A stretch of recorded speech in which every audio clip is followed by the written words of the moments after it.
Hey there, yeah, I'm Jeff. I'm an adult child. Welcome from Shenzhen, China. Ni hao. Yeah, man. Not everything's funny, but some things are fun, and you got to try to, work through stuff. I am an adult child. It is February the 22nd here at about 1 p.m. And what I'm going to do is I'm going to get back on track a little bit with some of the daily affirmations from Strengthening My Recovery text. Now, I can't put it on your screen, so what I'm going to do is I'm going to read from my computer, which is right next to me here, and then we're going to talk about it. Okay, let's just get on track. First of all, I want to mention, before I go through the reading, I had a pretty emotional meditation session. It lasted roughly 15 minutes, and what came up was I was grieving the loss of my stepfather, Donald Brashears, an awesome, amazing man. And I really, really miss him.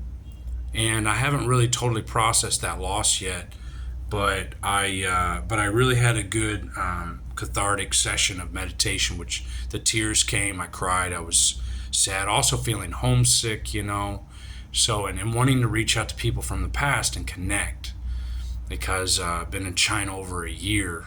Haven't been back to the States.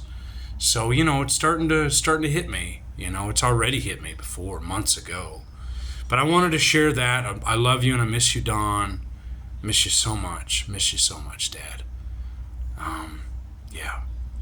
So my kids, my parts were really sad. You can probably see, I have a little baggy under my eyes after I cry. And it was really great to get that out, So I want to process that loss. He's an amazing man. I miss him. I wish I could talk to him now. We talked about so many things. He always took the time to talk with me, didn't judge me. He wasn't upset. He was so patient and tolerant. He's a real, true dad. Amazing, awesome man. Love you, man. I'm going to read the reading. It's February 22nd, Progress.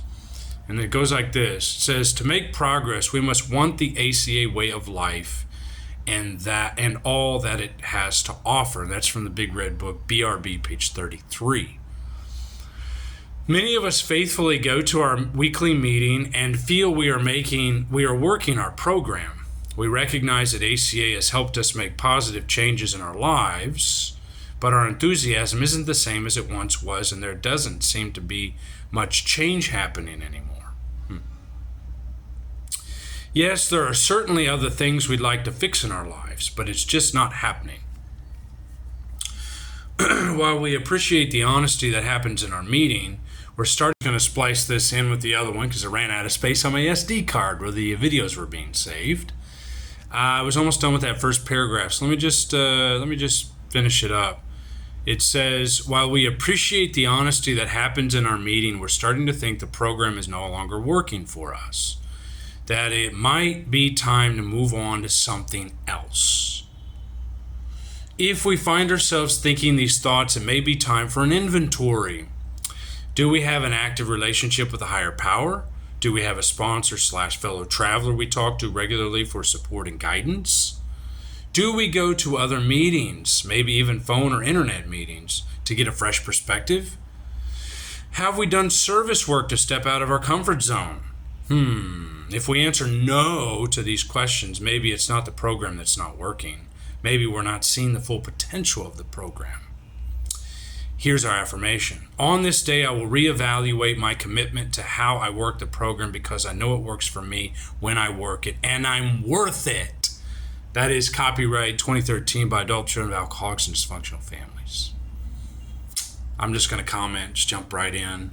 Try not to make this video too long, under 10 minutes or so. Recovery works if you work it. There's slogans all over the walls and in the literature, not in the literature maybe, but at least in some, cliches and little apropos that are thrown out there, little, comments and things that we can use from treatment centers and whatnot. But it does work, and I can give you an example. Recently, I've been doing service work for AA meetings on Zoom. It's a 24-hour Zoom meeting, amazing meeting. Really great opportunities for service work there. So I just get in and I'm a timer, our meet and greeter. and that's a good way to get out of self and stay focused on the meeting, and to listen to other people in the meeting, because it's a great way to make you stay there. You have to do the service, so you got to stick around the meeting. Sometimes you go in and you just sit in the background and listen. It's real easy to just up and leave, especially with an online meeting. So if I'm not doing, let's look at the null situation, right? What if I'm not doing the work? Well, we know if I'm not doing the work, I'm getting more irritable, restless, and discontent. And I'm getting sicker and sicker, because what you realize as you get sober, it's not about the external substances, as they call in ACA, the exogenous substances anymore. It's not about that. It's about the inner drugs. What inner drugs am I abusing today? And so if I'm not getting to my meetings, whether it's AA, ACA, all these things serve the same purpose. If I'm not getting to a regularly scheduled meeting, doing service, getting out of self, helping others, thinking of others, taking inventory, taking stock honestly, awareness, not beating myself up, giving my inner kids love today, talking with other members, sponsor, praying to God, making these videos, creating, then that's loving the kids, right? Letting the kids off their leashes. I did that a past week or so, got a couple music videos I made, and that helped a ton. Now, if I'm not doing those things, then I'm going to become spiritually sick. And that's, it's not about drinking, getting arrested or all that. It's about just hurting people and defects coming out sideways and just stepping on toes and all kinds of insanity like that without even picking up any substance. I don't need caffeine, nicotine, or alcohol, or methamphetamine, or whatever it might be your drug of choice to be completely insane and nuts. I just need these natural molecules right in my head, and the thoughts and the old taking a hit of the past, shame, guilt, excitement, fear, chaos, worry, self-hate. Those are all the inner drugs, and those are always available to me. So I've got to stay out of self so that I don't take hits, or I'm not tempted to take hits from those inner drugs.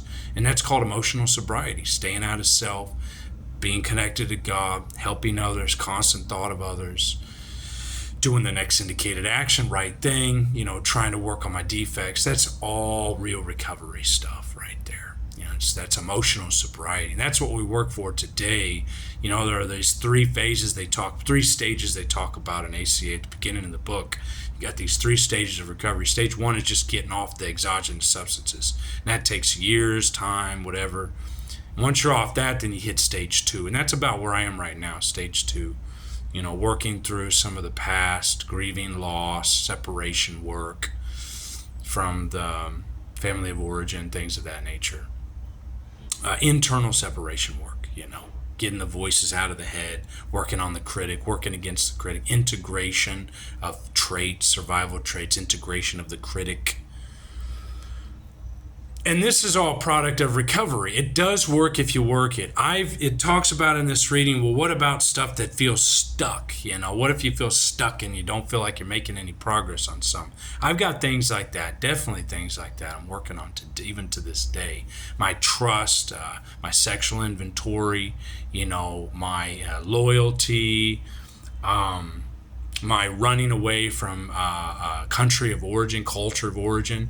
Better to escape than have to go back and deal with all that crazy crap that goes on there. Validation, need to be recognized by others, need to be noticed by women so I feel handsome enough, need to feel good enough in the sack so I don't feel that I'm less than, whatever it might be. I've got a lot of defects and things I still need to work on, but I can take an inventory, I can become aware of what needs to be changed or worked on. And then it's just like it says here, hey, here's some questions you can ask yourself. Do I have an active relationship with HP? For me, yes, I do. And I'm calling that Jesus Christ. Sponsor fellow travelers. I talk regularly with fellow travelers every week, almost sometimes every day, every other day. I do go to AA meetings, internet meetings. Now, I've not been doing ACA meetings, but I've been doing AA meetings, and that's still recovery. It's my mothership recovery program. And I'm doing service work, so I can answer yes to all of them. And that's why I'm a little bit okay today, just for today. So just ask yourself these questions, have a look at it, go through the reading, Strengthening My Recovery, February 22nd. And I hope these comments help. Anyway, leave comments below.